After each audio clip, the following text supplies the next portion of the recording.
کیا داڑھی کٹوانے کا کہہ رہے ہیں؟ اچھا چلو ٹھیک ہے، داڑھی تو میں کٹوا لوں گا، لیکن یہ بات دھیان میں رکھنا کہ یہ رشتہ ہاتھ سے جانے نہ پائے۔ ہاں ہاں ٹھیک ہے انشاءاللہ۔ ہاں اوکے، اللہ حافظ۔ استغفر اللہ استغفر اللہ۔ مجاہد بھائی آپ داڑھی کٹوانا کہہ رہے ہیں؟ کیا ہوا تنویر بھائی؟ پھر آپ تو مجھے خود کہہ رہے تھے کہ بھائی داڑھی رکھو، نبی کی سنت ہے۔ میں نے آپ کے کہنے پہ داڑھی دیکھو بڑھانا شروع کر دی میں نے، اور آپ خود ہی داڑھی کٹوانے کی بات کر رہے ہیں۔ تو تنویر بھائی اس میں کون سی بڑی بات ہے یار، میں داڑھی بعد میں بڑھا لوں گا۔ آپ کو پتہ ہے پہلے بھی 3-4 رشتے میرے ایسے جو ہے نا چلے گئے ہیں۔ تنویر بھائی اللہ اللہ کر کے تو رشتہ آیا ہے، اور وہ ماڈرن فیملی ہے، آپ کو پتہ ہے، تو انہوں نے شرط رکھ دی ہے کہ بھائی داڑھی کٹوا دو تو جو ہے نا رشتہ ہم کر لیں گے۔ تو اس میں کون سی بڑی بات ہے، میں داڑھی بعد میں بڑھا ہی لوں گا۔ مجاہد بھائی آپ کو شرم آنا چاہیے، آپ نبی کی سنت کو کٹوا رہے ہیں، اس سے خدا کا خوف کریں۔ یار تنویر بھائی میں آپ کو کہہ رہا ہوں میں بعد میں داڑھی رکھ لوں گا، اس میں مسئلہ ہی کیا ہے یار؟ مجھے آپ یہ بتائیں آپ نے داڑھی رکھی کیوں تھی؟ یہ کیسا سوال ہے یار تنویر بھائی؟ بے شک میں نے نبی کی سنت سمجھ کے رکھی تھی داڑھی یار۔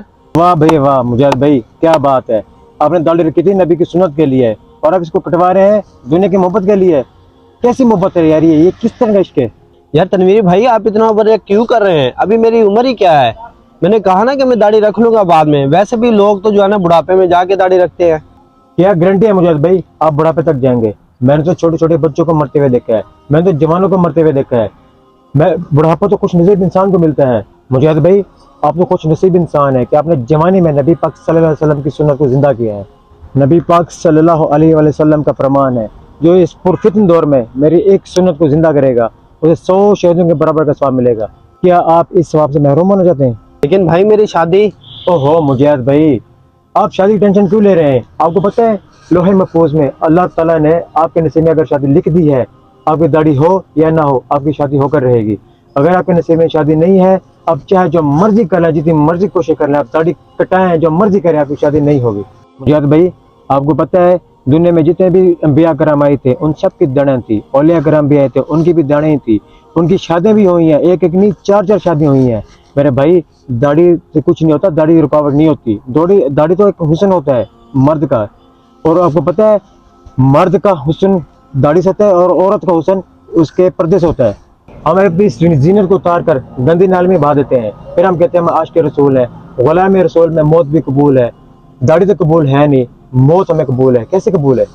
نبی پاک صلی اللہ علیہ وسلم کا فرمان ہے مونچھوں کو پس اور داڑھی کو معافی دو، یعنی داڑھی کو بڑھاؤ، آتش پرستوں جیسے اپنی صورت نہ بناؤ۔ اور مجاہد بھائی مجھے یہ بتائیں آپ یہ کون سے لوگ ہیں جو آپ کو داڑھی کٹانے کہہ رہے ہیں؟ حضور کے دشمن کی طرح آپ کا چہرہ بنانے کہہ رہے ہیں۔